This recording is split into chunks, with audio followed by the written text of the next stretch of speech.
Okay, before we jump into our main topic, let's first talk about the common mistakes in coherence and cohesions. This will give you a heads up on what to avoid before dive deeper into the lesson. So, anyone here from the group have an idea what is coherence and cohesions is all about?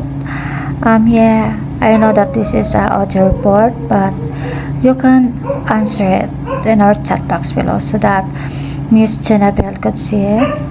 So let's forward. Sometimes when we write or speak, we suddenly jump from one idea to another without any connections, right? This is called no coherence. It's like changing the topic out of nowhere, which makes it hard to understand. So, for real life example, no, and no coherence, like preaching styles of my husband sometimes. Not literally this is the way he preaches, but this is just an example only that flows of what his preaching is all about. So like he talked about forgiveness. Then he said forgiveness is important because it gives peace to our hearts, right? Then suddenly he said that dogs are really cute pets, no? Like the barking dogs in my background.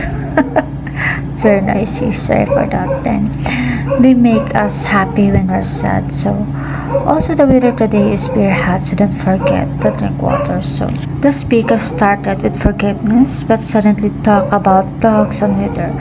No coherence, right? So it's very confusing. So you see, it's hard to understand what the speaker really wants to say. You can't follow the message because the ideas are jumping from one topic to another. So that's why there is no coherence. And that is the sample of coherence na hindi mo talaga alam kung anong dapat mong intindihin sa kanyang mga sinasabi, no? So, next, for cohesions. Sometimes even if the ideas are related, the way we say that sounds broken or choppy, this is called no cohesions. It's because there are no connecting words, so it doesn't sound smooth, right? So in cohesions, you need to speak in a straight and connected way. For example, during an online class, no? Like yesterday, in our Lit 315 subject, right, we encountered a bit sounds broken or choppy for Ma'am Jonabel's side. No? The teachers need a good internet connection, right? And also her student to communicate clearly, smoothly, and effectively. So, if the connection is bad, the teacher's word can sound broken or choppy, and the student can't understand clearly. Kumbaga, hindi talaga sila magkakaintindihan, di ba? Yun yung nangyari sa atin kahapon. Pero, siyempre, dahil mga bida tayo, so nagwagi yung lessons ni Ma'am kahapon at natapos na matiwasay. So, yun, no? So, it's the same when speaking or writing. If you don't connect your words properly, your sentences will feel incomplete or confusing, no? Like if the teacher says, "So, are you ready? Quiz, exam, tomorrow?" Ano yung napansin niyo sa sentence niya? It is complete or broken. You can write your thoughts in our chat box below. Thank you. So, at saka, I know napansin niyo that the message sounds broken and hard to follow, right? Kasi, are you ready? Quiz? Exam? Tomorrow? So, parang word by word yung pagkakasabi na. That's why it's important to use complete and proper sentences and connecting words so that everything you say becomes smooth and easy to understand.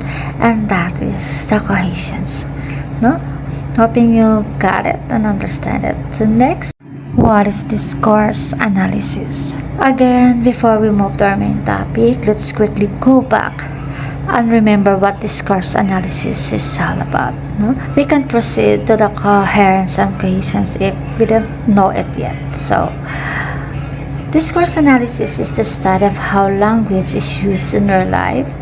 Let's look at how people speak, write, and communicate with each other. So, it's not just about grammar.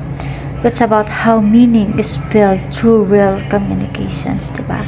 So, without discourse analysis, the world would be chaotic. We wouldn't understand each other clearly because there would be no proper grammar, no clear language rules, and no connections in communications, of course. So, it's like the story of the Tower of Babel. Sino yung nakakaalam nito? Yung mga childhood stories natin, right? So, when people started speaking different languages, they couldn't understand each other anymore, right? And they failed to finish the tower. That shows how important clear communications is and why discourse analysis matters, diba? So, next, why discourse analysis is important. As I mentioned earlier, discourse analysis is very important because it helps ensure clear communications. It helps us to understand how language really works in real life situations. So, it shows how meaning, power, and identity are created through communications, right? So, it also helps us see how people connect, influence, and understand one another's. Discourse analysis is useful in many areas like education, media, politics, business, and even in everyday conversations. No? So, just like in the story of the Tower of Babel, go back to this story. Maybe if they had understood the idea behind discourse analysis, maybe they might have finished their tower. Not necessarily reaching the heavens, of course, but at least they would have completed what they set out to do. Because they could no longer understand each other, confusion and divisions happen. So that's how important discourse analysis is, and that connects to our topic today about coherence and cohesion. And hoping that you understand my report, and thank you so much for listening. Next reporter, please.